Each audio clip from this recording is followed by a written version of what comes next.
Hello everyone and welcome to Paint It Kate. Today we're going to be painting Pua from Moana.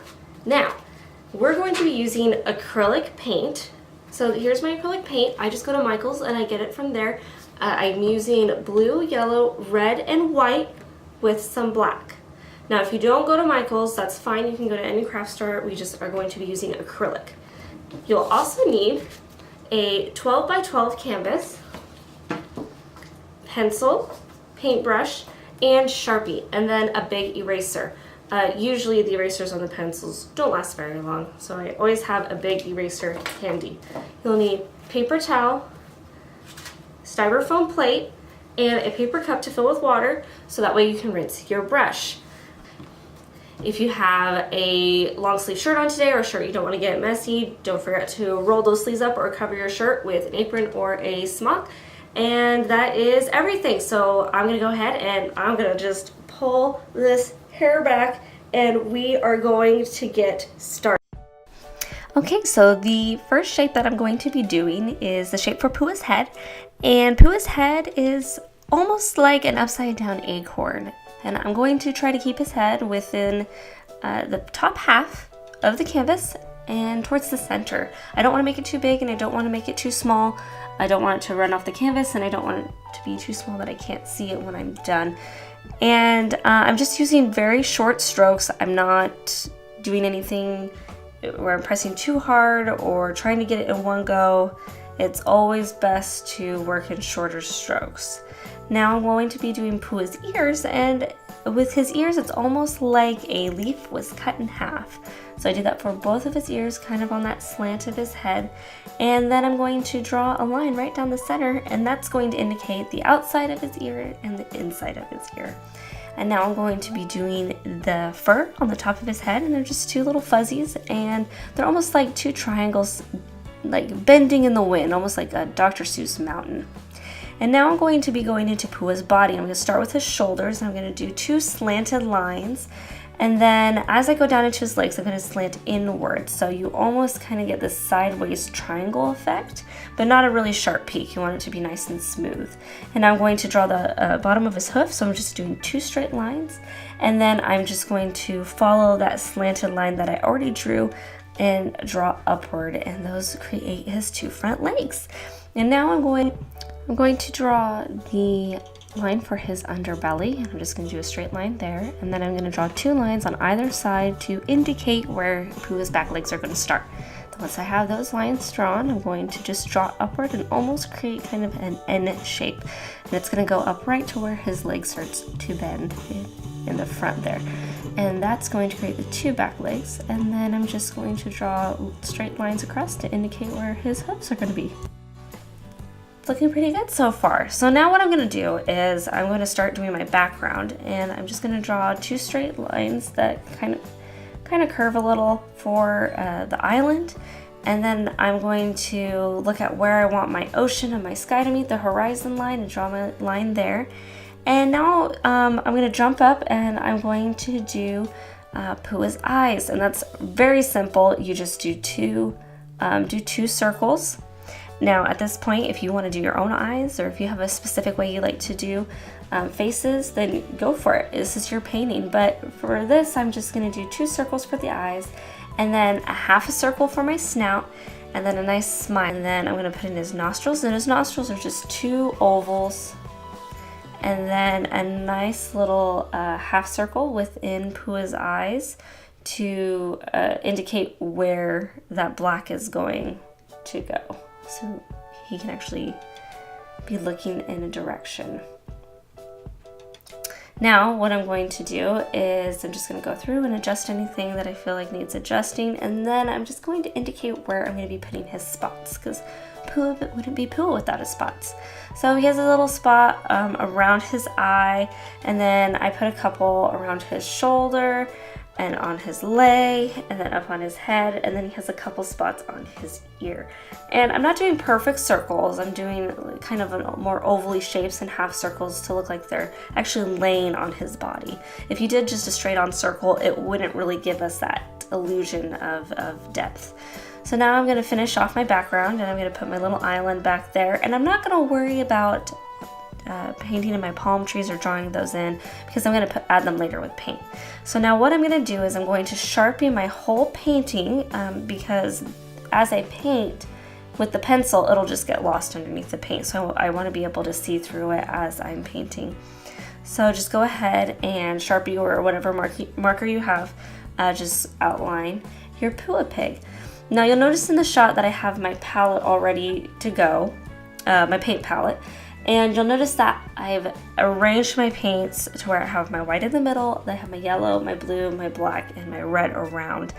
And the reason I do it that way is because it makes it easier for me to mix color and then also pull my white into multiple colors, so that way my white actually can hit my blue, my yellow, and my red if I need it to, and I'm not like scooping it and then transporting it across my paper. So you'll notice that I didn't Sharpie my spots, and the reason I did that was because I didn't want the spots to have that hard black line. So I just went ahead and left them blank because I'm sure I can see the pencil through it. Now what I'm going to do first is I'm going to be painting my background, so that way if I make any mistakes, that I can cover them up on my Pua pig. So the first color I'm going to do for my sky is I'm going to be doing a violet color. So the colors I'm mixing are blue and red, and I'm trying to get a nice just purple color, very rich color. And then I just add a little white to that purple color once I've gotten it, and that's what turns it into a nice violet color. So I'm going to take that violet and I'm just going to stick it at the top of my canvas to indicate the start of our sunset. And I'm just going to do back and forth, big strokes. And then I'm going to create kind of a purpley red color. Just mix a little purple with a little bit of red, just so that way we have the next color in our sunset. And then I start off a little low, but then I work my way up into the purple, so that way it gets that nice blended look. And then I'm going to do a pink color, so it's just red and white. And I do the same thing. I start a little lower than my last color, and then I blend upward into the color that's already there. And I'm about a third of the way down now. I want to leave myself with enough room to get all my colors in. You don't have to cover big spaces with these colors just yet. So what I'm going to do now is just rinse my brush, get all the pinks and purples out, and I'm going to come back and create my orange, and that's just red and yellow. You'll want equal parts red and equal parts yellow to get a nice orange color, and then add a little white for a nice yellow cream or an orange cream color. And then once I have that color, I do the same thing, just start a little lower and then blend my way up. And then the yellow is easy. I just pick up yellow and just put it down and start at the bottom and work my way in. And I don't rinse out my brush because all those colors I want to blend together to look like a beautiful sunset. And once I'm done with your sunset, go ahead and rinse your brush out, so that way you can move on to the ocean. Now the ocean, I wanted to add a little bit of yellow just to make it a more aqua blue. And then I added a little white to get that blue color, and then I just filled it in.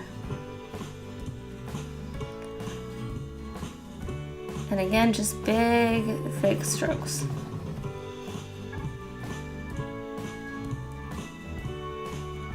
And you want to make sure to rinse your brush between the yellow and this step, because if you don't get the yellow out of your brush, your ocean's going to look really green. And now that I'm done with that, I'm just rinsing my brush out a little bit, and I'm mixing yellow and blue together. And I want more yellow than blue while I mix.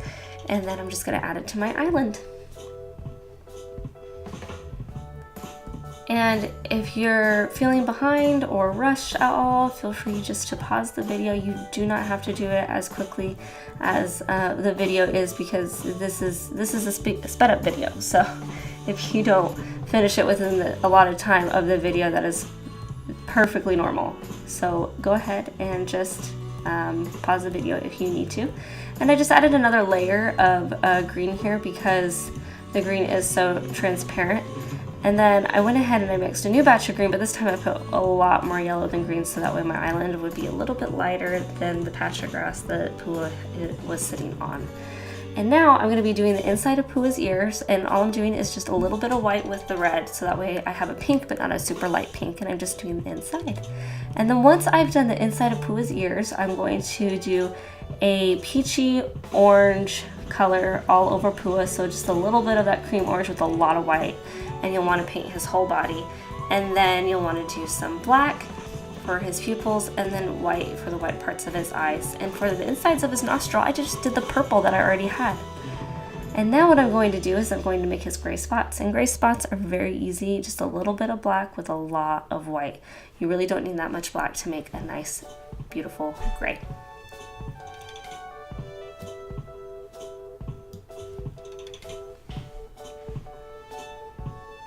I just fill those all in and go around his eye.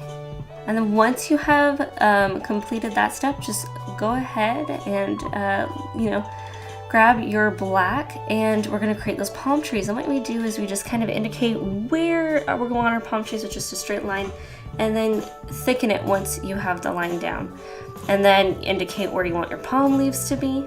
And then using the very tip of my brush, I'm not pushing really hard, I'm going to just make little stroked lines all down the stem of the palm. I'm going to do the same thing with my other one, thicken the trunk up a little bit, and then indicate where I want my leaves to be, and then short strokes with the very tip of my brush. And that's how you get your palm trees.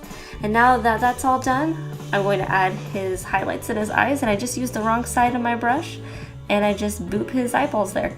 And then I grab some white, and I'm highlighting his hooves, the top of his nose, the inside of his ear, just to give him a little bit more depth. And now what I'm going to do is I'm going to add a little white through the ocean to create the illusion of waves.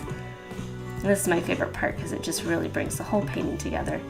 And then once you've done all that, you let your painting dry for just a little bit, and then go ahead and re-outline your pua. You can do it with a Sharpie, or you can do it with black paint. If you are going to do it with a Sharpie, you need to make sure your painting is completely dry before you go back over, because the paint will get in the marker and dry it out.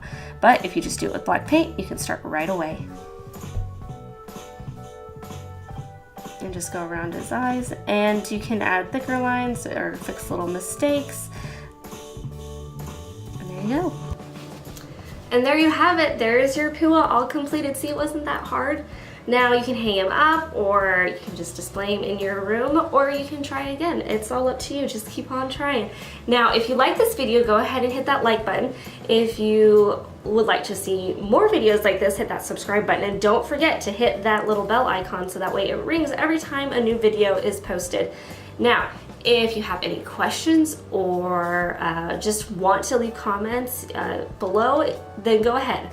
And we'll try our very best to answer every question and respond to every comment. And if you would like to be featured on our next video, go ahead and check out our social media platforms in the description below and submit a picture of the painting that you did with us. And we'll see you guys next time.